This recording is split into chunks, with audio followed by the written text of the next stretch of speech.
Instagram open ചെയ്താലും യൂട്യൂബിലൊരു video open ചെയ്താലും മിക്കവാറും കാണുന്ന ഒരു പരസ്യമുണ്ട്, ആസ്ട്രോ ടോക്ക്. നമുക്കറിയാവുന്ന ആളുകളൊക്കെ തന്നെയാണ് ഈ പരസ്യത്തിൽ അഭിനയിക്കുന്നത്. ചിലപ്പോൾ അമല പോൾ ആയിരിക്കും, അതുമല്ലെങ്കിൽ മമിത മോഹൻദാസ് ആയിരിക്കും, അല്ലെങ്കിൽ ഏതെങ്കിലും ഒരു തമിഴ് നടനോ തമിഴ് നടിയോ ഒക്കെ ആയിരിക്കും. ഇവരുടെ എല്ലാം പരസ്യത്തിന് ഏതാണ്ട് ഒരേ പാറ്റേണാണ്. ഇവർ ധരിക്കുന്ന വസ്ത്രത്തിന് പോലും ഏതാണ്ട് ഒരേ പാറ്റേണാണ്. ചിലപ്പോൾ ആരെങ്കിലും ഭക്ഷണം കഴിച്ചുകൊണ്ടിരിക്കുകയായിരിക്കും. അപ്പോൾ അതിനിടയിൽ ആസ്ട്രോളജിയിൽ വിശ്വാസമില്ലെന്ന് പറയുമ്പോൾ അവർ ഒന്ന് തുറച്ചു നോക്കുന്നു. മടിയിലിരിക്കുന്ന ഫോൺ എടുത്തു കൊടുത്തിട്ട് ഇതിൽ ഡേറ്റ് ഓഫ് ബർത്ത് ഒന്ന് കൊടുക്കാൻ പറയുന്നു. അപ്പോൾ അവരുടെ മുഖത്തിൻ്റെ എക്സ്പ്രഷൻ മാറുന്നതായിട്ട് കാണിക്കുന്നു. എന്തുകൊണ്ടാണ് എക്സ്പ്രഷൻ മാറുന്നതെന്ന് ചോദിച്ചു കഴിഞ്ഞാൽ, ഞാൻ അസ്ട്രോളജിയിലൊന്നും വിശ്വസിച്ചിരുന്നില്ല, പക്ഷേ എൻ്റെ ഭാവി കൃത്യമായിട്ട് പ്രവചിക്കുന്നു, എൻ്റെ ജീവിതത്തിൽ നടക്കുന്ന കാര്യങ്ങളെക്കുറിച്ചെല്ലാം കൃത്യമായിട്ട് തന്നെ പറയുന്നു. ഇത് കേട്ട് അവർ ഇമോഷൻ ആകുന്നു. അവർക്ക് ആസ്ട്രോളജിയോട് വലിയ വിശ്വാസം തോന്നുന്നു. അപ്പോൾ കാണുന്ന ആളുകൾ വിചാരിക്കുന്നത് മമിത മോഹൻദാസിൻ്റെ യഥാർത്ഥ തോട്ടാണ്, അല്ലെങ്കിൽ അമല പോളിൻ്റെ യഥാർത്ഥ തോട്ടാണെന്നൊക്കെയാണ്. അങ്ങനെ നമ്മുടെ കയ്യിലുള്ള പണം തട്ടിയെടുക്കാനുള്ള ഒരു കുതന്ത്രമാണ് ആസ്ട്രോ ടോക്ക്. എങ്ങനെയാണ് ആസ്ട്രോളജി ആളുകളെ പറ്റിക്കുന്നതെന്നായിരിക്കും നിങ്ങളുടെ ചോദ്യം. അവർ പറയുന്നതൊക്കെ ശരിയായിരിക്കുമല്ലോ. നിങ്ങൾ പല ആളുകളുടെയും ജീവിതത്തിൽ അത്തരത്തിലുള്ള അനുഭവങ്ങളും ഉണ്ടായിട്ടുണ്ടായിരിക്കും. ഏതെങ്കിലും ഒരു ആസ്ട്രോളജർ പറഞ്ഞിട്ടുള്ള പ്രിഡിക്ഷൻ കൃത്യമായിട്ട് നടന്നിട്ടുണ്ടായിരിക്കും. അല്ലെങ്കിൽ നിങ്ങളുടെ കഴിഞ്ഞ കാലത്തെക്കുറിച്ച് കൃത്യമായിട്ട് ഏതെങ്കിലും ഒരു ആസ്ട്രോളജർ നിങ്ങളെ ബോധ്യപ്പെടുത്തിയിട്ടുണ്ടായിരിക്കും. അങ്ങനെ നിങ്ങളിൽ നല്ലൊരു ശതമാനം ആളുകളും ആസ്ട്രോളജിയിൽ വിശ്വസിക്കുന്ന ആളുകളായിരിക്കും. എങ്ങനെയാണ് ആസ്ട്രോളജി ഒരു സ്യൂഡോ സയൻസ് ആകുന്നത്? ശാസ്ത്രീയമായിട്ടുള്ള വിശകലനത്തിലൂടെ ആസ്ട്രോളജിയുടെ പ്രഡിക്ഷൻ ശരിക്കും എങ്ങനെയാണ് നിങ്ങളെ സംതൃപ്തിപ്പെടുത്തുന്നതെന്നും നമുക്ക് മനസ്സിലാക്കാൻ ശ്രമിക്കാം. ഒരു നടനെ നിങ്ങൾ സങ്കല്പിക്കുക. നല്ല നടനാണ്. ആ നടൻ ഒരു ഡോക്ടറായിട്ട് അഭിനയിക്കുന്നു. അപ്പോൾ അദ്ദേഹം ഡോക്ടറിൻ്റേതായിട്ടുള്ള എല്ലാ കോസ്റ്റ്യൂമും ധരിക്കും. കോട്ടും ടെസ്റ്റോസ്കോപ്പും അങ്ങനെ എല്ലാ കാര്യങ്ങളുമുണ്ട്. കണ്ടു കഴിഞ്ഞാൽ ഒരു നല്ല ഡോക്ടറാണെന്നേ പറയത്തുള്ളൂ. പക്ഷേ ആ വ്യക്തിക്ക് ഒരു സർജറി നടത്താൻ പറ്റുമോ? സർജറി നടത്താൻ പോയി കഴിഞ്ഞാൽ, സിനിമയിലുള്ള സർജറി അല്ല, ശരിക്കും റിയലായിട്ട് ഒരു സർജറി നടത്താൻ പോയി കഴിഞ്ഞാൽ പണി പാളും. കാരണം വെളിയിൽ കാണുന്ന ആ രൂപം മാത്രമേ ഉള്ളൂ. അതിൻ്റെ ഉള്ളിൽ ഒരു യഥാർത്ഥ ഡോക്ടറല്ല. ആസ്ട്രോണമിയിലും ഇതുതന്നെയാണ് സംഭവിക്കുന്നത്. എല്ലാ സ്യൂഡോ സയൻസുകളിലും ഇതുതന്നെയാണ് സംഭവിക്കുന്നത്. വെളിയിൽ നിന്ന് നോക്കുമ്പോൾ അവർക്ക് ആസ്ട്രോണമേഴ്സ് ഉപയോഗിക്കുന്നത് പോലെയുള്ള ചാർട്ടുകൾ ഉണ്ടായിരിക്കും. അതിലൂടെ ഗ്രഹങ്ങളുടെയും നക്ഷത്രങ്ങളുടെയും നക്ഷത്ര രാശികളുടെയും ഒക്കെ നീക്കം കൃത്യമായിട്ട് പറയുന്നുണ്ടായിരിക്കും. അപ്പോൾ നമ്മൾ വെളിയിൽ നിന്ന് നോക്കുമ്പോൾ ചാർട്ടുണ്ട്, സയൻറ്റിഫിക് ആയിട്ടുള്ള ഒരു കാൽക്കുലേറ്ററുണ്ട്. അങ്ങനെയാണെങ്കിൽ അതൊക്കെ ഉപയോഗിച്ചിട്ട് ചെയ്യുന്ന കാര്യവും സയൻറ്റിഫിക് തന്നെ ആയിരിക്കുമെന്നായിരിക്കും പല ആളുകളും ചിന്തിക്കുക. എന്നാൽ അത് സയൻറ്റിഫിക് അല്ല. ഞാൻ മുമ്പ് പറഞ്ഞ ഡോക്ടറിൻ്റെ അവസ്ഥയാണ്. വെളിയിൽ നിന്ന് നോക്കുമ്പോൾ ഒരു പക്ക സയൻറ്റിഫിക്, പക്ഷേ അതിൻ്റെ യാഥാർത്ഥ്യത്തിലേക്ക് പോയി കഴിഞ്ഞാൽ അത് വെറും സ്യൂഡോ സയൻസ് മാത്രമാണ്. ന്യൂമറോളജിയിൽ സംഭവിക്കുന്നതും ഇതുതന്നെയാണ്. പ്രശസ്തരായിട്ടുള്ള പല നടന്മാരും ഡയറക്ടേഴ്സും ഒക്കെ അവരുടെ പേരിൽ ചില മാറ്റങ്ങളൊക്കെ വരുത്തിയിട്ടുണ്ട്. സിനിമ കാണുമ്പോൾ നിങ്ങൾ അവരുടെ പേരെഴുതി കാണിക്കുന്ന ഭാഗത്ത് വെച്ച് ഒന്ന് ശ്രദ്ധിച്ചു നോക്കുക. എന്തെങ്കിലുമൊക്കെ ഒരു അക്ഷരം കൂടുതലായിട്ട് കാണാം. അതിൻ്റെ കാരണം ന്യൂമറോളജിയാണ്. അവരുടെ പേരിലുള്ള ഈ ലെറ്റേഴ്സിനെയെല്ലാം അവർ ആഡ് ചെയ്യും. അതിന് കറസ്പോണ്ടിങ് ആയിട്ട് എന്തെങ്കിലും ഒരു നമ്പർ കൊടുത്തിട്ടോ അല്ലെങ്കിൽ അല്ലാതെയോ ഒക്കെ അവർ ആഡ് ചെയ്യും. ആഡ് ചെയ്യാൻ വേണ്ടി അവർ ഉപയോഗിക്കുന്നത് ഒരു സയൻറ്റിഫിക് കാൽക്കുലേറ്റർ ആയിരിക്കും. അങ്ങനെ ആഡ് ചെയ്ത് അവർക്കൊരു നമ്പർ കിട്ടും. ആ നമ്പർ ചൂണ്ടിക്കാണിച്ചിട്ട് പറയും, ഈ നമ്പർ ശരിയല്ല. ഈ നമ്പറുള്ള നിങ്ങളുടെ പേര് വെച്ച് നിങ്ങൾ സിനിമ സംവിധാനം ചെയ്യാൻ പോയി കഴിഞ്ഞാൽ അത് 8 നിലയ്ക്ക് പൊട്ടും. അല്ലെങ്കിൽ അത് വെച്ചിട്ടാണ് നിങ്ങളൊരു എക്സാം എഴുതാൻ പോകുന്നതെങ്കിൽ എങ്ങനെ എഴുതിയാലും ആ എക്സാമിൽ നിങ്ങൾ പാസ്സാകാൻ പോകുന്നില്ല. അതുകൊണ്ട് തന്നെ അവിടെ അഡീഷണലായിട്ട് ഒരു അക്ഷരം കൂടെ തിരികെ കയറ്റണം. അങ്ങനെയാണെങ്കിൽ നിങ്ങൾ ഉറപ്പായിട്ടും വിജയിച്ചിരിക്കും. നിങ്ങളുടെ സിനിമ വലിയ ഹിറ്റായിരിക്കും. ഇതൊക്കെ പറഞ്ഞ് വിശ്വസിപ്പിച്ചിട്ടാണ് അവരുടെ പേര് അങ്ങ് മാറ്റുന്നത്. അങ്ങ് ശരിക്കും വികലമാക്കി കളയും. അവിടെ ഉപയോഗിക്കുന്നത് സയൻറ്റിഫിക് കാൽക്കുലേറ്ററാണ്. അതിൻ്റെ അർത്ഥം അതിലൂടെ കൂട്ടി പറയുന്ന ആ പ്രഡിക്ഷൻ അത് സയൻറ്റിഫിക് ആണെന്നല്ല. ഇതുപോലൊക്കെ തന്നെ ചില ആസ്ട്രോളജേഴ്സ് ചില ആസ്ട്രോണമിക്കലായിട്ടുള്ള കണക്കുകൾ നിന്നോട് പറയും. ചില ആളുകൾക്കെങ്കിലും ഒരു കൺഫ്യൂഷൻ കാണും, ആസ്ട്രോളജിയും ആസ്ട്രോണോമിയും തമ്മിലുള്ള ഒരു കൺഫ്യൂഷൻ. ആസ്ട്രോളജി എന്ന് പറയുന്ന ആളാണ് ജ്യോതിഷൻ. അതായത് ഭാവി പ്രവചിക്കുന്ന ആൾ, കബഡിയൊക്കെ വെച്ച് ഭാവി പ്രവചിക്കുന്ന ആളാണ് ആസ്ട്രോളജർ. ആസ്ട്രോണമിയിൽ ഗവേഷണങ്ങൾ നടത്തുന്ന ആളാണ് ആസ്ട്രോണമർ. ആസ്ട്രോണമർ ഒരു ജ്യോതിശാസ്ത്രജ്ഞനാണ്. അദ്ദേഹം ശരിക്കും ഒരു സയൻറ്റിസ്റ്റാണ്. അല്ലാതെ അദ്ദേഹം ഭാവി പ്രവചിക്കുന്ന ഒരു വ്യക്തിയല്ല.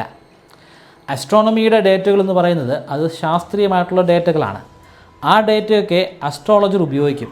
ആ സയൻറ്റിഫിക് ടൂളുകളും രാശിയും രാശിചക്രവും ഒക്കെ പരിശോധിച്ചിട്ട് അവർ ചില പ്രഡിക്ഷൻസൊക്കെ മുന്നോട്ട് വെക്കും. ഉദാഹരണത്തിന് ഇന്ന ദിവസം 8 മണിയാകുമ്പോൾ ചൊവ്വാഗ്രഹം ഉദിക്കും. ചൊവ്വാഗ്രഹം ഉദിക്കുന്നത് കാരണം നിങ്ങൾക്കത് ശുഭ സമയമായിരിക്കില്ല. ആ സമയത്ത് നിങ്ങൾ എന്തെങ്കിലും ഒരു കാര്യം ചെയ്തു കഴിഞ്ഞാൽ നിങ്ങളുടെ പണം നഷ്ടപ്പെടും, അല്ലെങ്കിൽ ആ കാര്യം ശരിയായിട്ട് നടക്കില്ല. അവിടെ ഉപയോഗിച്ച ടൂൾസ് സയൻറ്റിഫിക് ആയതുകൊണ്ട് അവിടെ പറഞ്ഞ പ്രഡിക്ഷൻ സയൻറ്റിഫിക് ആകുന്നില്ല. രണ്ടാമത്തത് ഫാൾസിഫയബിലിറ്റി. ഒരു കാര്യം ശാസ്ത്രമാണെങ്കിൽ അത് തീർച്ചയായിട്ടും ഫാൾസിഫയബിലിറ്റിക്ക് വിധേയമാകണം. ഫാൾസിഫയബിലിറ്റി എന്ന് പറഞ്ഞാൽ ആ കാര്യം തെറ്റാണെന്ന് തെളിയിക്കാനുള്ള ഒരു സാധ്യതയാണ്. ശാസ്ത്രീയമായിട്ടുള്ളൊരു കാര്യം നമ്മൾ പറയുമ്പോൾ ആ ശാസ്ത്രീയമായിട്ട് പറയുന്ന കാര്യം തെറ്റാണെന്ന് തെളിയിക്കാനുള്ള ഒരു സാധ്യത ഉണ്ടാകണം. ആ സാധ്യത ഉപയോഗിച്ചിട്ട് നമ്മൾ തെറ്റാണോ എന്ന് പരിശോധിക്കുമ്പോൾ തെറ്റാണെങ്കിൽ അത് സയൻറ്റിഫിക് തിയറി അല്ല, എന്നാൽ അത് തെറ്റല്ലെങ്കിൽ അത് സയൻറ്റിഫിക് തിയറിയാണ്. ആസ്ട്രോളജിയിലും സ്യൂഡോ സയൻസിലും ഒന്നും ഫാൾസിഫയബിലിറ്റി ഇല്ല. ഒരു ഉദാഹരണം പറയാം, വളരെ ഫേമസ് ആയിട്ടുള്ളൊരു ഉദാഹരണമാണ്. അപ്പം ഞാൻ നിങ്ങളോട് പറയുകയാണ്, എൻ്റെ ഗരാജിൽ ഒരു ഡ്രാഗനുണ്ട്, അത് തീ തുപ്പുന്ന ഒരു ഡ്രാഗൻ. അപ്പോൾ നിങ്ങൾ പറയും, ആണോ, എന്നാൽ എനിക്ക് ആ ഡ്രാഗനെ ഒന്ന് നേരിട്ട് കാണണം. അപ്പം ഞാൻ നിങ്ങളെയും വിളിച്ചുകൊണ്ട് എൻ്റെ ഗരാജിലേക്ക് പോവുകയാണ്. ഗരാജ് ഓപ്പൺ ചെയ്യുമ്പോൾ അവിടെ അങ്ങനെ ഒരു ഡ്രാഗൺ ഇല്ല. നിങ്ങൾക്ക് ആ ഡ്രാഗനെ കാണാൻ പറ്റുന്നില്ല, എൻ്റെ കാറ് മാത്രം അവിടെ കാണാം. അപ്പോൾ നിങ്ങൾ ചോദിക്കും, എവിടെ നിങ്ങൾ പറഞ്ഞ ആ തീ തുപ്പുന്ന ഡ്രാഗൺ എവിടെ? ഞാനൊരു കാര്യം പറയാൻ മറന്നുപോയി, ഈ ഡ്രാഗനെ നിങ്ങൾക്കൊരിക്കലും കാണാൻ പറ്റില്ല. അപ്പോൾ നിങ്ങൾ പറയും, ഓക്കെ, എന്നാൽ കാണുമൊന്നും വേണ്ട, പക്ഷേ അതിൻ്റെ ഫുട് പ്രിൻറ്റ്സ് കാണാമല്ലോ. ഗരാജ് ആയതുകൊണ്ട് തറയിൽ ഫുട് പ്രിൻറ്റ്സ് കാണുന്നത് അസാധ്യമായിട്ടുള്ളൊരു കാര്യമാണ്. പക്ഷേ അവിടെ നമ്മൾ കുറച്ച് അരിപ്പൊടി വിതറിയാലോ, തറ മുഴുവനും അരിപ്പൊടി വിതറിക്കഴിഞ്ഞാൽ അതിൻ്റെ മണ്ടയ്ക്കൂടെ ഈ ഡ്രാഗൺ നടന്നു പോകുമ്പോൾ നമുക്ക് കാൽപ്പാട് കാണാം. അപ്പോൾ ഞാൻ അടുത്ത കാര്യം പറയും. ഞാൻ ഒരു കാര്യം കൂടെ പറയാൻ വിട്ടുപോയി, അത് ഒരിക്കലും നടക്കില്ല. അത് ശരിക്കും വായുവിലൂടെ പറന്നു പോവുകയാണ് ചെയ്യുന്നത്. അങ്ങനെയാണെങ്കിൽ നമുക്ക് വേറൊരു കാര്യം ചെയ്യാം. നമുക്ക് ഒരു IR സെൻസർ ഉപയോഗിച്ചിട്ട് അത് തുപ്പുന്ന തീ എന്താണെന്ന് ഒന്ന് പരിശോധിക്കാം. അവിടെ തീ ഉണ്ടെങ്കിൽ, അവിടെ ചൂടിൻ്റെ സാന്നിധ്യം ഉണ്ടെങ്കിൽ ഉറപ്പായിട്ടും അവിടെ ഡ്രാഗണുമുണ്ട്. അല്ലെങ്കിൽ തന്നെ ആ ഡ്രാഗൺ ഒരു ചൂട് ഉണ്ടാക്കുമല്ലോ, IR റേഡിയേഷൻ ഉണ്ടാക്കും. അതിനെങ്കിലും നമുക്ക് ഡിറ്റക്റ്റ് ചെയ്യാമല്ലോ. അപ്പം ഞാൻ ഗോൾ പോസ്റ്റ് പിന്നെയും മാറ്റി. ഞാനൊരു കാര്യം ഇവിടെ പറയാൻ വിട്ടുപോയി. ഇതിൻ്റെ തീ നമുക്ക് തിരിച്ചറിയാൻ പറ്റില്ല. ഇതിൻ്റെ ശരീരമുണ്ടാക്കുന്ന തീയും തിരിച്ചറിയാൻ പറ്റത്തില്ല, ഇത് തുപ്പുന്ന തീയും നമുക്ക് തിരിച്ചറിയാൻ പറ്റത്തില്ല. ഓരോ കാര്യങ്ങൾ പറയുമ്പോഴും ഗോൾ പോസ്റ്റ് മാറ്റിക്കൊണ്ടേയിരിക്കും. അതുകൊണ്ട് തന്നെ നമ്മൾ ശരിക്കും ഗോൾ അടിച്ചാൽ പോലും അത് അവിടെ അല്ലായിരുന്നു ഗോൾ പോസ്റ്റ്, ആ കാണുന്നതാണ് ഗോൾ പോസ്റ്റ്, അങ്ങോട്ടാണ് അടിക്കേണ്ടതെന്നായിരിക്കും പറയുന്നത്. നമ്മൾ അങ്ങോട്ട് ഗോൾ അടിക്കുമ്പം ആ ഗോൾ പോസ്റ്റ് ഇപ്പോൾ അവിടെ ഇല്ല, ഇതാണ് യഥാർത്ഥ ഗോൾ പോസ്റ്റ്, ഇങ്ങോട്ടാണ് നിങ്ങൾ ഗോൾ അടിക്കേണ്ടതെന്നായിരിക്കും പറയുന്നത്. അതായത് തെറ്റാണെന്ന് തെളിയിക്കാനുള്ള ഒരു സാധ്യതയുമില്ല.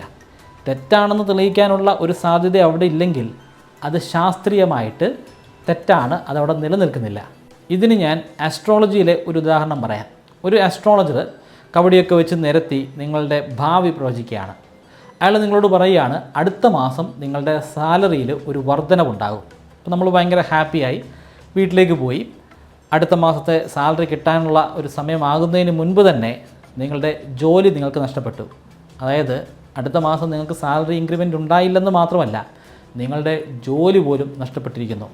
അപ്പോൾ നിങ്ങൾ നേരെ അസ്ട്രോളജറിനോട് പോയി കണ്ട് ചോദിക്കും, നിങ്ങൾ എന്ത് വർത്തമാനമാണ് പറഞ്ഞത്? നിങ്ങൾ പറഞ്ഞത് വിശ്വസിച്ചിട്ടാണ് ഞാൻ വീട്ടിലോട്ട് പോയത്, എനിക്ക് സാലറി കൂട്ടിയില്ലെന്ന് മാത്രമല്ല എൻ്റെ ജോലി പോലും നഷ്ടപ്പെട്ടു പോയി.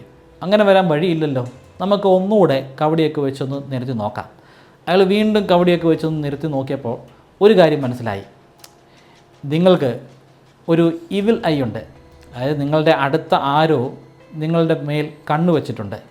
അതുകൂടാതെ ഇങ്ങോട്ടൊന്ന് നോക്കിക്കേ, ഇവിടെ നിങ്ങളുടെ ശനിയുടെ പൊസിഷൻ ശരിയല്ല, അതിൽ ചെറിയൊരു സ്ഥാനഭ്രംശം സംഭവിച്ചിട്ടുണ്ട്.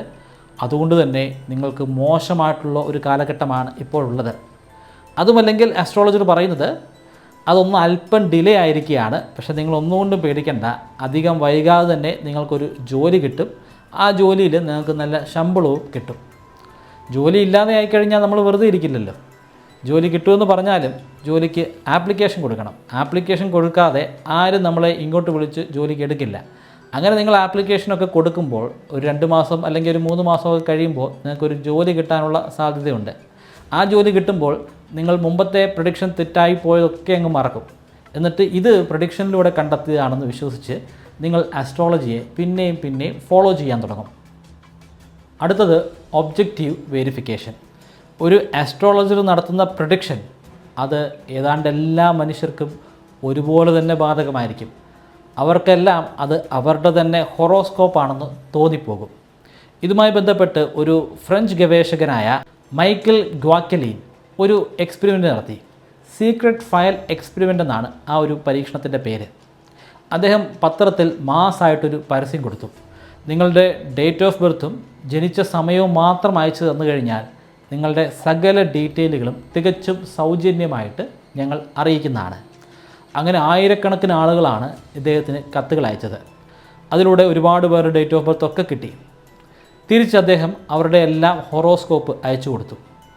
അധികം വൈകാതെ അദ്ദേഹത്തിന് ആയിരക്കണക്കിന് ആളുകളുടെ മറുപടിയും കിട്ടി. എല്ലാവരും അദ്ദേഹത്തെ പുകഴ്ത്തിക്കൊണ്ടാണ് കത്തയച്ചത്. കാരണം അവരുടെ എല്ലാം കേസിൽ അതെല്ലാം ശരിയായിട്ടുണ്ട്.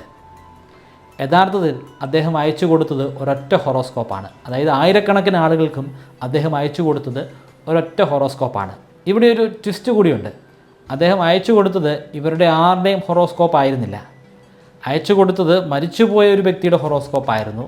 ആ വ്യക്തി കുപ്രശസ്തനായിട്ടുള്ള ഒരു സീരിയൽ കില്ലർ കൂടിയായിരുന്നു. ആസ്ട്രോളജറിൻ്റെ പ്രൊഡിക്ഷൻസ് ഒക്കെ ഏതാണ്ട് എല്ലാ ആളുകളെയും ഒരേപോലെ സ്വാധീനിക്കുന്നതായിരിക്കും. കൂടാതെ നമ്മുടെ തലച്ചോറിന് ഒരു സ്വഭാവം കൂടിയുണ്ട്. നമ്മൾ ആ ഹൊറോസ്കോപ്പ് വായിക്കുമ്പോൾ അതിൽ നമ്മൾ തിരയുന്നത് നമുക്കുമായിട്ട് ബന്ധപ്പെട്ടിട്ടുള്ള വരികൾ മാത്രമായിരിക്കും. ബന്ധമില്ലാത്ത വരികളൊക്കെ നമ്മൾ ഇഗ്നോർ ചെയ്യും. നമുക്ക് ബന്ധമുള്ള ഏതെങ്കിലും ഒരു വരി കിട്ടിയാൽ മതി. അത് ഡിറക്റ്റായിട്ടുള്ളൊരു ബന്ധമായിരിക്കില്ല. ഡിറക്റ്റായിട്ടുള്ളൊരു ബന്ധം തരുന്ന തരത്തിലുള്ള വാചകങ്ങളൊന്നും ആയിരിക്കില്ല ഈ ഹൊറോസ്കോപ്പിലുണ്ടായിരിക്കുക. ഒന്ന് ചിന്തിച്ചു നോക്കിക്കഴിഞ്ഞാൽ ഏതാണ്ട് എല്ലാ മനുഷ്യരെയും അഡ്രസ്സ് ചെയ്യുന്ന തരത്തിലായിരിക്കും ആ ഹൊറോസ്കോപ്പ് എഴുതിയിട്ടുണ്ടായിരിക്കുക. അടുത്തത് പതറ്റിക് ഫാലസി. കേൾക്കുമ്പോൾ കുറച്ച് ഹാർഷ് വേർഡാണെന്നൊക്കെ തോന്നിപ്പോകും. പക്ഷേ ഒരു കാര്യം സയൻറ്റിഫിക് ആണോ അല്ലയോ എന്ന് പരിശോധിക്കുന്നതിൽ നമുക്ക് പതറ്റിക് ഫാലസി ഉപയോഗിക്കാൻ പറ്റും. മനുഷ്യർക്കൊരു സ്വഭാവമുണ്ട്. മനുഷ്യരുടെ ഇമോഷൻസിനെയൊക്കെ ജീവനില്ലാത്ത വസ്തുക്കളോട് അല്ലെങ്കിൽ പ്രകൃതിയോട്, മഴയോട്, മേഘങ്ങളോട്, കടലിനോടൊക്കെ നമ്മൾ യോജിപ്പിച്ച് വെക്കും. ഉദാഹരണത്തിന് കടലമ്മ. കടൽ ജീവനില്ലാത്ത ഒരു എൻറ്റിറ്റി ആണെന്ന് നമുക്കെല്ലാവർക്കും അറിയാം. പക്ഷെ നമ്മൾ കടലമ്മ എന്ന് വിളിക്കും. കടൽ ക്ഷോഭിച്ചു കഴിഞ്ഞാൽ കടലമ്മ ക്ഷോഭിച്ചു എന്ന് നമ്മൾ പറയും. ഇപ്പം പ്രകൃതി ക്ഷോഭിക്കുന്ന സംഭവങ്ങളായിട്ടാണ് നമ്മൾ പ്രകൃതി ദുരന്തങ്ങളെ വിശേഷിപ്പിക്കുന്നത്. അതൊക്കെ മനുഷ്യൻ്റെ ഇമോഷനാണ്. അല്ലാതെ ഈ കല്ലിനും പാറയ്ക്കും വെള്ളത്തിനും സമുദ്രത്തിനും ഒന്നും ക്ഷോഭിക്കാനോ അല്ലെങ്കിൽ സന്തോഷിക്കാനോ അല്ലെങ്കിൽ നമ്മളെ സന്തോഷിപ്പിക്കാനോ ഒന്നും സാധിക്കില്ല. അതൊക്കെ ജീവനില്ലാത്ത എൻറ്റിറ്റീസ് മാത്രമാണ്. ഗ്രഹങ്ങളെന്ന് പറയുന്നത് ഒന്നുകിൽ ഗ്യാസ് ജയൻ്റ് ആയിരിക്കും, അല്ലെങ്കിൽ വാതക ഭീമന്മാരെന്ന് പറയാം. അതിൽ കൃത്യമായിട്ടുള്ളൊരു പ്രതലമൊന്നുമില്ല. അതിൻ്റെ പ്രതലവും അന്തരീക്ഷവും ഒക്കെ കൂടിക്കുഴഞ്ഞ ഒരവസ്ഥയിൽ പൂർണ്ണമായിട്ടും വാതകം തന്നെ ആയിരിക്കും. അതുപോലെ തന്നെ റോക്കി പ്ലാനറ്റുകൾ, നമ്മുടെ ഭൂമി, മാർസ്, വീനസ്, മെർക്കുറി ഒക്കെ റോക്കി പ്ലാനറ്റുകളാണ്. അതിൽ പാറയും മറ്റ് പല കെമിക്കലുകളും ഒക്കെ ആയിരിക്കും അടങ്ങിയിരിക്കുക. അത്തരത്തിലുള്ള ജീവനില്ലാത്ത ഈ പാറകൾക്കും അല്ലെങ്കിൽ വാതകങ്ങളുടെ കൂട്ടത്തിനും ഒന്നും ഒരിക്കലും നമ്മളുടെ ഭാവിയിൽ എന്തെങ്കിലും ഒരു കാര്യം ഉണ്ടാക്കാൻ സാധിക്കില്ല. നമ്മളോട് അവയ്ക്ക് ഒരു രീതിയിലുള്ള ദേഷ്യവും തോന്നത്തില്ല. അങ്ങനെ ദേഷ്യം തോന്നാനുള്ള തലച്ചോറോ അല്ലെങ്കിൽ അത്തരത്തിലുള്ള ഒരു ശേഷിയോ ഒന്നും അവയ്ക്കില്ല. അവയ്ക്ക് ജീവൻ തന്നെ ഇല്ല. അങ്ങനെയുള്ള അവരെങ്ങനെയാണ് നമ്മളെ ഒരു പരീക്ഷയ്ക്ക് തോൽപ്പിക്കുന്നത്? അല്ലെങ്കിൽ നമ്മുടെ അച്ഛന് മരണം വരുത്തുന്നത് എങ്ങനെയാണ്? അല്ലെങ്കിൽ നമ്മുടെ അമ്മാവൻ്റെ മരണകാരണമായി മാറുന്നത് എങ്ങനെയാണ്? അതുമല്ലെങ്കിൽ നമ്മുടെ കല്യാണം മുടക്കുന്നത് എങ്ങനെയാണ്? ശനിഗ്രഹത്തെ അല്ലെങ്കിൽ സാറ്റേണിനെ ആസ്ട്രോളജേഴ്സ് വളരെ മോശപ്പെട്ട ഒരു ഗ്രഹമായിട്ടാണ് കാണുന്നത്. ആസ്ട്രോളജേഴ്സ് പറയുന്നത് ശനിഗ്രഹത്തിനും സൂര്യനും അടുത്തടുത്ത് നിൽക്കാൻ പാടില്ല. അങ്ങനെ അടുത്തടുത്ത് നിൽക്കുന്ന സമയത്താണ് നമ്മൾ ജനിക്കുന്നതെങ്കിൽ വളരെ മോശമായിട്ടുള്ളൊരവസ്ഥയിലൂടെ ആയിരിക്കും ആ ജനിച്ചു വീഴുന്ന കുഞ്ഞ് പിന്നീട് കടന്നു പോകുന്നത്. കാരണം ഈ ശനിയും സൂര്യനും തമ്മിൽ ചില പ്രശ്നങ്ങളൊക്കെയുണ്ട്. സൂര്യൻ്റെ മകൻ തന്നെയാണ് ശനി. ആസ്ട്രോളജേഴ്സിൻ്റെ ഭാഷ്യമാണ് പറയുന്നത്. അതായത് സൂര്യനും ശനിയുമൊക്കെ വികാരങ്ങളൊക്കെയുള്ള മനുഷ്യരെ പോലുള്ള ദൈവങ്ങളാണെന്നാണ് ആസ്ട്രോളജേഴ്സിൻ്റെയും മിത്തോളജിയുടെയും ഒക്കെ സങ്കല്പങ്ങൾ. അപ്പോൾ ഈ സൂര്യൻ്റെ രണ്ടാം ഭാര്യയിലുള്ള കുഞ്ഞാണ് സാറ്റേൺ. അതുകൊണ്ട് തന്നെ സൂര്യന് സാറ്റേണിനെ ഇഷ്ടമല്ല. സാറ്റേണിൻ്റെ അടുത്തേക്ക് വരുന്നത് തന്നെ സൂര്യന് സഹിക്കാൻ പറ്റത്തില്ല. അങ്ങനെ വരുന്ന സമയത്തൊക്കെ ആരെങ്കിലും ജനിച്ചു കഴിഞ്ഞാൽ ആ ഭൂമിയിൽ ജനിക്കുന്ന സകല ആളുകൾക്കും നാശമായിരിക്കും വരിക. ഇവിടുത്തെ ഏറ്റവും തമാശകരമായിട്ടുള്ളൊരു കാര്യം, ഈ സാറ്റേണും സൂര്യനും വളരെ അടുത്തേക്ക് വരുന്ന ഒരു സാഹചര്യമേ ഇല്ല. അതൊക്കെ എത്രയോ ലക്ഷക്കണക്കിന് കിലോമീറ്റേഴ്സ് അകലെയായിട്ടാണ് നിലനിൽക്കുന്നത്, അല്ലെങ്കിൽ ആസ്ട്രോണോമിക്കൽ യൂണിറ്റ് അകലെയായിട്ടാണ് നിൽക്കുന്നത്. ഈ ശനിയും സൂര്യനും തമ്മിലുള്ള ദൂരം നമ്മൾ കിലോമീറ്ററിലൊന്നും അങ്ങനെ പറയാറില്ല. നമ്മൾ ആസ്ട്രോണോമിക്കൽ യൂണിറ്റിലാണ് പറയുന്നത്. കാരണം അത്രയും വലുതാണ്. ഒരു ആസ്ട്രോണോമിക്കൽ യൂണിറ്റ് എന്ന് പറഞ്ഞു കഴിഞ്ഞാൽ സൂര്യനും ഭൂമിയും തമ്മിലുള്ള ദൂരമാണ്. അപ്പോൾ എത്രയോ ആസ്ട്രോണോമിക്കൽ യൂണിറ്റ് അകലെ നിൽക്കുന്ന ശനിഗ്രഹം എങ്ങനെയാണ് സൂര്യൻ്റെ അടുത്തൂടെ പോകുന്നത്? നമ്മൾ ഭൂമിയിൽ നിന്ന് നോക്കുമ്പോൾ അവ തമ്മിൽ രണ്ടും അടുക്കുന്നതായിട്ട് ഒരു തോന്നൽ നമുക്കുണ്ടാകും. നമ്മുടെ കാഴ്ചയിൽ അത് രണ്ടും അടുക്കുന്നതായിട്ട് തോന്നും. പക്ഷേ അത് രണ്ടും തമ്മിലുള്ള ദൂരം കോടിക്കണക്കിന് കിലോമീറ്ററുകളാണ്. അടുത്തത് psychological manipulation and specificity failure. രണ്ട് കാര്യങ്ങളാണ്, പക്ഷേ ഇത് രണ്ടും തമ്മിൽ വലിയ കണക്ഷനുണ്ട്. Specificity failure. ഒരു ആസ്ട്രോളജറിൻ്റെ പ്രഡിക്ഷൻ ഒരിക്കലും സ്പെസിഫിക് ആയിരിക്കില്ല. സയൻറ്റിഫിക് ആയിട്ടുള്ള പ്രഡിക്ഷൻ അത് സ്പെസിഫിക് ആയിരിക്കണം. ശാസ്ത്രീയമായിട്ട് നമ്മുടെ ശാസ്ത്രജ്ഞർ ഒരുപാട് പ്രഡിക്ഷൻസ് നടത്താറുണ്ട്. എപ്പോൾ മഴ പെയ്യും, ഏത് ദിവസങ്ങളിലായിരിക്കും മഴ ഏറ്റവും കുറവുണ്ടായിരിക്കുക, ഇനിയിപ്പോൾ ഭൂമിയുടെ അല്ലെങ്കിൽ സമുദ്രത്തിൻ്റെ ആഴങ്ങളിൽ ഒരു ഭൂകമ്പം ഉണ്ടായിക്കഴിഞ്ഞാൽ അടുത്ത ഏതാനും മണിക്കൂറുകൾക്കുള്ളിൽ ഇന്ന പ്രദേശങ്ങളിലൊക്കെ സുനാമി ഉണ്ടാവാനുള്ള സാധ്യതയുണ്ടെന്ന് പ്രഡിക്റ്റ് ചെയ്യും. പിന്നെ ഒരു സൈക്ലോൺ നമ്മുടെ കരകളിലേക്ക് വന്ന് ഇടിച്ച് കയറാനുള്ള സാധ്യത പ്രഡിക്റ്റ് ചെയ്യും. അത് സ്പെസിഫിക് ആയിരിക്കും. അതായത് സൈക്ലോൺ ഇത്ര വേഗതയിൽ ഏതാണ്ട് ഇത്ര സമയത്തിന് ഇടയിലുള്ള സമയത്ത് ഒഡീഷയുടെ തീരമേഖലകളിലൂടെ കടന്നു പോകും. ആ സമയത്തെ അതിൻ്റെ വേഗത ഇത്രമാത്രമായിരിക്കും, ഇത്രമാത്രം പ്രഹരശേഷി അതിനുണ്ടായിരിക്കും. അവിടെ റെഡ് അലേർട്ടോ ഓറഞ്ച് അലേർട്ടോ അതിൻ്റെ പ്രഹരശേഷി അനുസരിച്ച് അസൈൻ ചെയ്ത് കൊടുക്കും. ഇങ്ങനെയുള്ള പ്രഡിക്ഷൻസാണ് സ്പെസിഫിക് ആയിട്ടുള്ള പ്രഡിക്ഷൻസ്. പക്ഷേ ആസ്ട്രോളജേഴ്സിൻ്റെ പ്രഡിക്ഷൻ അത് സ്പെസിഫിക്കേ ആയിരിക്കത്തില്ല. അത് സ്പെസിഫിക് അല്ലെന്ന് നമുക്ക് ബോധ്യം വന്നാൽ പോലും നമ്മൾ അതിനെ അങ്ങനെ സ്വീകരിക്കും. അത് ശരിയാണെന്ന് നമ്മൾ അക്സെപ്റ്റ് ചെയ്യും. അതിൻ്റെ കാരണം ഞാൻ ഈ ഒരു ടോപ്പിക്ക് പറഞ്ഞ സൈക്കോളജിക്കൽ മാനിപ്പുലേഷൻ. സൈക്കോളജിക്കൽ മാനിപ്പുലേഷനെ തന്നെ നമുക്ക് രണ്ടായി തരംതിരിക്കാം. അതിലൊന്ന് ബെർണം എഫക്റ്റ്, രണ്ടാമത്തത് റെയിൻബോ യൂസ്. ബെർണം എഫക്റ്റ് നമുക്ക് ആദ്യം എടുക്കാം. ബെർണം എഫക്റ്റ് പ്രപ്പോസ് ചെയ്യുന്നത് ഒരു അമേരിക്കൻ ഷോമാനായിരുന്ന PT ബെർണമാണ്. അദ്ദേഹം പറയുന്നത് നമുക്ക് കുറച്ച് വാചകങ്ങൾ പറയാം. ആ വാചകങ്ങൾ എല്ലാ മനുഷ്യരെയും ഏതാണ്ട് ഒരുപോലെ തന്നെ തൃപ്തിപ്പെടുത്തുന്നതായിരിക്കും. അങ്ങനെയുള്ള വാചകങ്ങൾ നമുക്ക് ബോധപൂർവം ഉണ്ടാക്കിയെടുക്കാൻ സാധിക്കും. അതിനെയാണ് ബെർണം എഫക്റ്റ് എന്ന് പറയുന്നത്. ഉദാഹരണത്തിന് ആസ്ട്രോളജേഴ്സ് പറയുന്ന ഒരു പ്രഡിക്ഷൻ തന്നെ എടുക്കാം.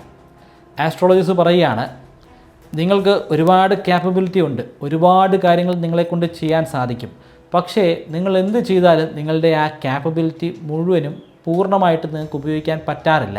നിങ്ങൾ എന്തെങ്കിലും നല്ല കാര്യം ചെയ്തു കഴിഞ്ഞാൽ അല്ലെങ്കിൽ നിങ്ങളുടെ ലൈഫിൽ ഒരു സക്സസ് ഉണ്ടായിക്കഴിഞ്ഞാൽ മറ്റുള്ള ആളുകൾ നിങ്ങളെ അഡ്മയർ ചെയ്യുന്നത് നിങ്ങളെ ഒരുപാട് സന്തോഷിപ്പിക്കും. പിന്നെ നിങ്ങൾ നിങ്ങളുടെ തന്നെ ഒരു ക്രിട്ടിക്കായിരിക്കും. നിങ്ങൾ മുമ്പ് എന്തെങ്കിലും തെറ്റ് ചെയ്തിട്ടുണ്ടെങ്കിൽ ആ തെറ്റിനെക്കുറിച്ച് നിങ്ങൾ ചിന്തിക്കും. ചിലപ്പോഴൊക്കെ നിങ്ങൾക്ക് പശ്ചാത്താപം തോന്നും. ഇങ്ങനൊരു പ്രഡിക്ഷൻ ആരുടെയെങ്കിലും ഒരു ഹൊറോസ്കോപ്പി വന്നു കഴിഞ്ഞാൽ അവരെങ്ങനെ ആയിരിക്കും അതിനെ എടുക്കുക? ഇത് ഏതാണ്ട് എല്ലാ മനുഷ്യർക്കും സ്വീകാര്യമായിട്ടുള്ള പോയിന്റുകൾ തന്നെയാണ്. അഡ്മിറേഷൻ ഇഷ്ടപ്പെടാത്ത ആരാണുള്ളത്? നമ്മൾ ചെയ്തു പോയ തെറ്റുകളെക്കുറിച്ച് നമ്മൾ എപ്പോഴെങ്കിലുമൊക്കെ ചിന്തിക്കാറില്ലേ? ചിലപ്പോഴൊക്കെ പശ്ചാത്തപിക്കാറുമുണ്ട്. പലപ്പോഴും നമുക്ക് തോന്നാറുണ്ട് നമ്മൾ ആ ചെയ്തത് കുറച്ചുകൂടെ നന്നായിട്ട് ചെയ്യാമായിരുന്നു, നമുക്കതിൻ്റെ ഒരു കപ്പാസിറ്റി കുറച്ചുകൂടെ ഉണ്ടായിരുന്നു. കാരണം ചില സമയത്തൊക്കെ നമ്മൾ മടി പിടിച്ചിരിക്കും. എന്നിട്ട് അതിൻ്റെ അവസാന നിമിഷങ്ങളിലായിരിക്കും നമ്മളത് ചെയ്യുന്നത്. എല്ലാം ചെയ്ത് കഴിയുമ്പോൾ വിചാരിക്കും ആ മടി പിടിച്ചിരുന്ന സമയത്ത് കൂടെ ഞാൻ ഈ ഒരു എഫേർട്ട് ഇട്ടിരുന്നെങ്കിൽ എനിക്കിതിനേക്കാൾ കുറച്ചുകൂടെ നന്നായിട്ട് ചെയ്യാമായിരുന്നു എന്ന് പലരും ചിന്തിക്കും. എല്ലാ ആളുകൾക്കും ഒരുപോലെ തന്നെ കണക്റ്റ് ആകുന്ന രീതിയിലായിരിക്കും ആസ്ട്രോളജേഴ്സ് ഹൊറോസ്കോപ്പ് എഴുതുന്നത്. ചില സ്റ്റേറ്റ്മെൻറ്റുകളൊക്കെ റെയിൻബോ യൂസ് ഉള്ളതാണ്. അതായത് ഒരേ സമയത്ത്, അതായത് ഒരൊറ്റ വാചകത്തിൽ തന്നെ രണ്ട് കാര്യങ്ങൾ പറയും. രണ്ട് കൂട്ടരെയും ഒരുപോലെ തന്നെ സന്തോഷിപ്പിക്കും. പലപ്പോഴും നിങ്ങൾക്ക് വെറുതെ ഒറ്റയ്ക്കിരിക്കാനായിരിക്കും ഇഷ്ടം. പക്ഷേ ചില സന്ദർഭങ്ങളിലൊക്കെ നിങ്ങൾ വളരെ ആക്റ്റീവായിട്ട് പെരുമാറും. ഒരു ഇൻട്രോവേർട്ടായിട്ടുള്ളൊരു വ്യക്തിയാണെങ്കിൽ അയാളെ സംതൃപ്തിപ്പെടുത്തുന്നതാണ് ആദ്യത്തെ കാര്യം. രണ്ടാമത്തെ കാര്യം, അയാളുടെ ജീവിതത്തിൽ എപ്പോഴെങ്കിലുമൊക്കെ നടന്നിട്ടുണ്ടായിരിക്കും. ചില സന്ദർഭങ്ങളിലൊക്കെ ആക്റ്റീവായിട്ട് അയാൾക്ക് ഇടപെടേണ്ടി വന്നിട്ടുണ്ടായിരിക്കും. എക്സ്ട്രോവേർട്ടിൻ്റെ കാര്യത്തിൽ ആദ്യത്തെ കാര്യം അത് എപ്പോഴും നടക്കുന്നതല്ല, പക്ഷേ രണ്ടാമത്തെ കാര്യം മിക്കപ്പോഴും നടക്കുന്നതാണ്. എങ്കിൽ പോലും ചില സന്ദർഭങ്ങളിലൊക്കെ ആദ്യത്തെ കാര്യവും നടക്കാറുണ്ട്. ചില സന്ദർഭങ്ങളിൽ അയാൾ തനിയെ ഇരിക്കാറുണ്ട്. ഇത് രണ്ടും വളരെ എക്സ്ട്രീമായിട്ടുള്ള കേസാണ്, ഇൻട്രോവേർട്ടും എക്സ്ട്രോവേർട്ടും. ഇതിനിടയിലുള്ള ആംബിവേർട്ടുണ്ട്.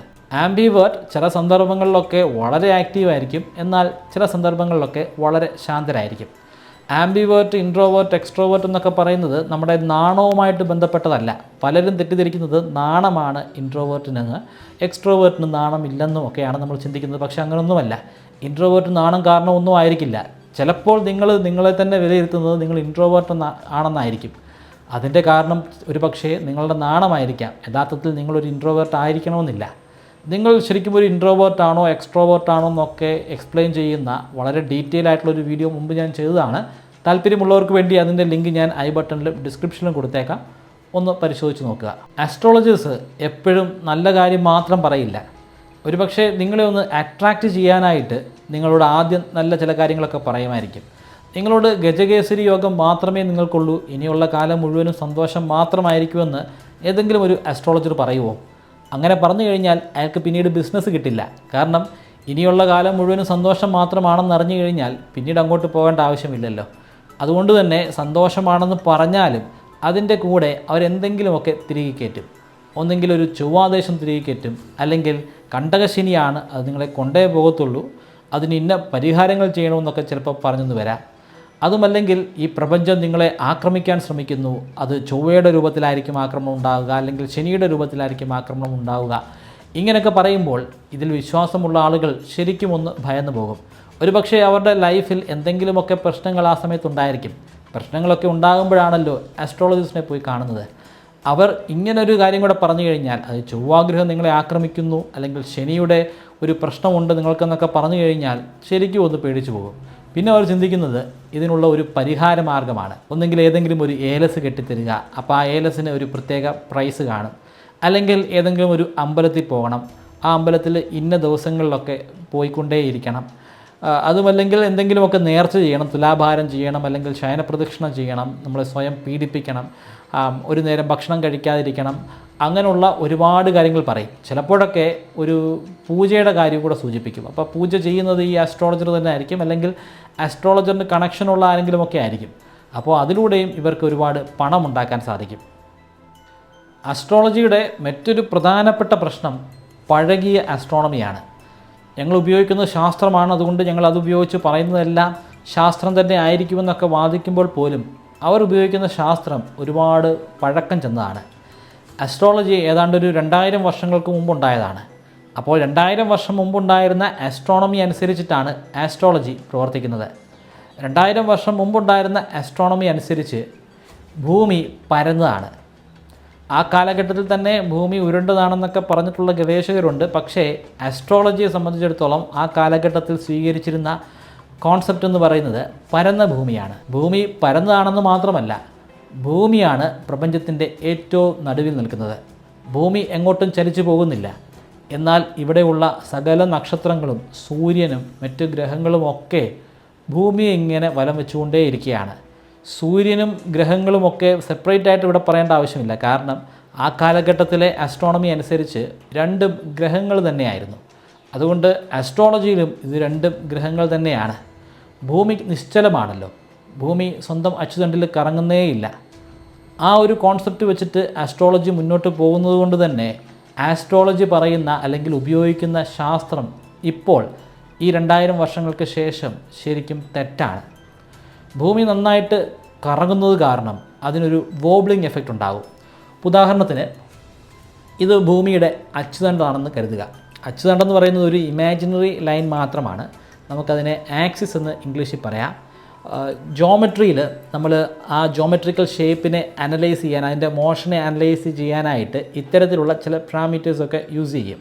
ഇമാജിനറി ലൈൻ മാത്രമാണ്, യഥാർത്ഥത്തിൽ അങ്ങനെ ഒരു ലൈൻ ഇല്ല. കാരണം പല ആളുകളും എൻ്റെ ഇതിനു മുമ്പുള്ള വീഡിയോയിൽ പറഞ്ഞിട്ടുണ്ട്, നിങ്ങളെന്ത് മണ്ടത്തരമാണ് പറയുന്നത്, അച്ചുതണ്ടെന്ന് പറഞ്ഞൊരു സാധനമില്ല, അത് ഇമാജിനറി ആണ്. അത് ഇമാജിനറി ആണ്, അത് ഉപയോഗിച്ചിട്ട് നമുക്ക് ജോമെട്രി അനാലിസിസ് നടത്താൻ പറ്റും.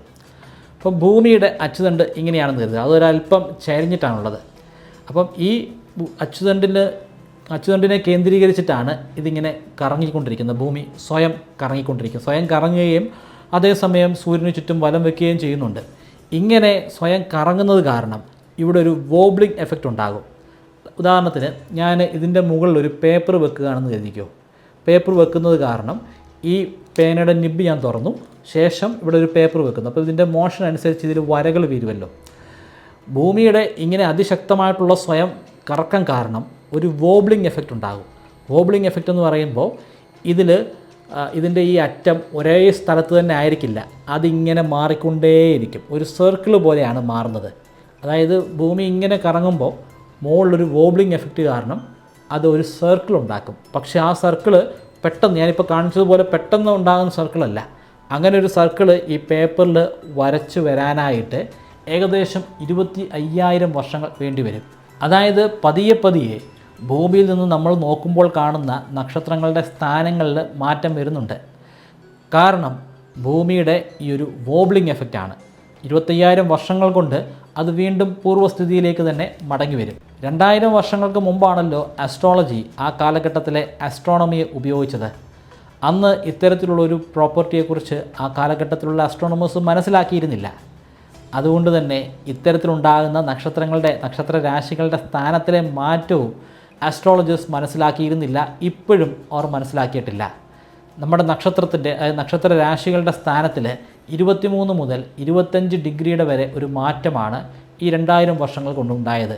ഇനി പോകുന്ന വർഷങ്ങളിൽ ആ മാറ്റം കൂടിക്കൊണ്ട് തന്നെ ഇരിക്കും. ഉദാഹരണത്തിന് ഏപ്രിൽ മാസം 15-ാം തീയതിയാണ് വിഷു.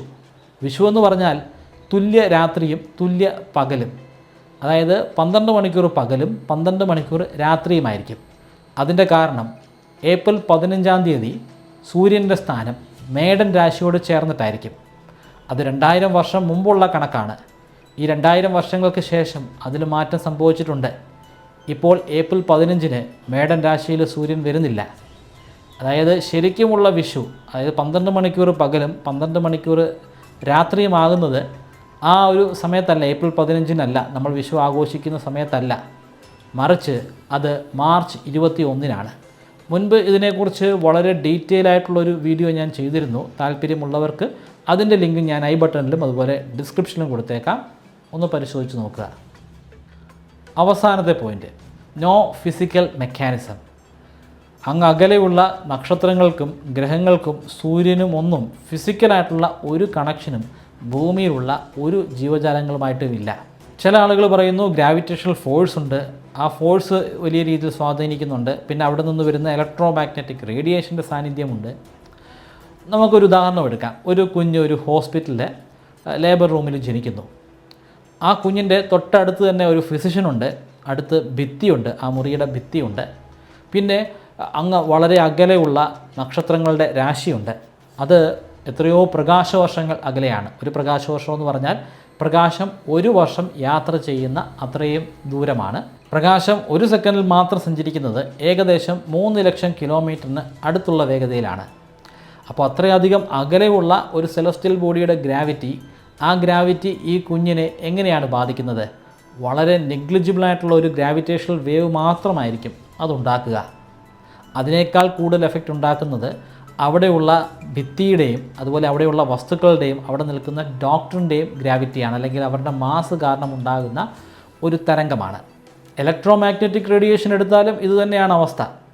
അങ്ങ് അകലെയുള്ള നക്ഷത്രത്തിൻ്റെ പ്രകാശം എത്രമാത്രം ഊർജ്ജമാണ് നമ്മുടെ ഈ ഭൂമിയിൽ എത്തിക്കുന്നത്. ആ മുറിക്കുള്ളിൽ കിടക്കുന്ന ആ കുഞ്ഞിനെ സംബന്ധിച്ചിടത്തോളം അങ്ങനൊരു പ്രകാശം തന്നെ അവിടെ എത്തുന്നില്ല. ആ കുഞ്ഞിനെ സംബന്ധിച്ച് അവിടെയുള്ള ഏതെങ്കിലും ഒരു ലൈറ്റിൻ്റെ പ്രകാശത്തിനായിരിക്കും കൂടുതൽ ഊർജ്ജം ഉണ്ടായിരിക്കുക.